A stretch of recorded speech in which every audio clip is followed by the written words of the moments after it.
మహబూబాబాద్ జిల్లా డోర్నకల్ పట్టణంలో విధి నిర్వహణలో ప్రాణత్యాగం చేసి అమరులైన పోలీసులకు గుర్తుగా సిఐ బూక్య రాజేష్ ఆధ్వర్యంలో బైక్ ర్యాలీ నిర్వహించారు. ఈ ర్యాలీలో పోలీసులు, ప్రజాప్రతినిధులు పాల్గొన్నారు. దేశం కోసం ప్రాణాలు అర్పించే వారే పోలీసులని సిఐ బూక్య రాజేష్ అన్నారు. ఇక వారి త్యాగంతో ప్రజలు స్వేచ్ఛగా తిరుగుతున్నారని చెప్పారు. వారిని గుర్తుగా వివిధ కార్యక్రమాలు చేపడతామని తెలిపారు. డోర్నకల్ పట్టణం నందు బైక్ ర్యాలీ నిర్వహించడం జరిగింది. ఎవరైతే పోలీసు అమరులు ఉన్నారో వాళ్ళ ఆత్మలకు శాంతి కలగాలని చెప్పి మేము కోరుకుంటున్నాం.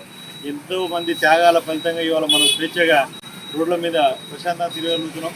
వాళ్ళు అప్పుడు ప్రాణం త్యాగం చేస్తేనే ఇవాళ మనము ఫ్రీగా రోడ్ల మీద తిరుగుతున్నాం.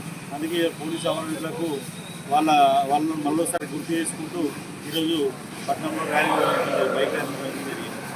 జోహార్ పోలీస్ అమరవీరులకు. అంటే నెక్స్ట్ మాకు ఎస్ఏ రైటింగ్ కాంపిటీషన్ కానీ, ఇంకా పిల్లలతో ఎస్ఏ రైటింగ్ కాంపిటీషన్ కానీ, ఇంకొకసారి గేమ్స్ మండలంలో ఒకరోజు 27వ తారీఖు ఏదో ఒక గేమ్, ప్రతి ఒక్క మండలంలో ఒక్కొక్క గేమ్ లేకుంటే ఒక డిస్ట్రిక్ట్ తరఫున ఒక గేమ్ కూడా ఆర్గనైజ్ చేయడం జరుగుతుంది. అది తొందరలోనే రేపు మీకు దాని షెడ్యూల్ కూడా పెడతాము.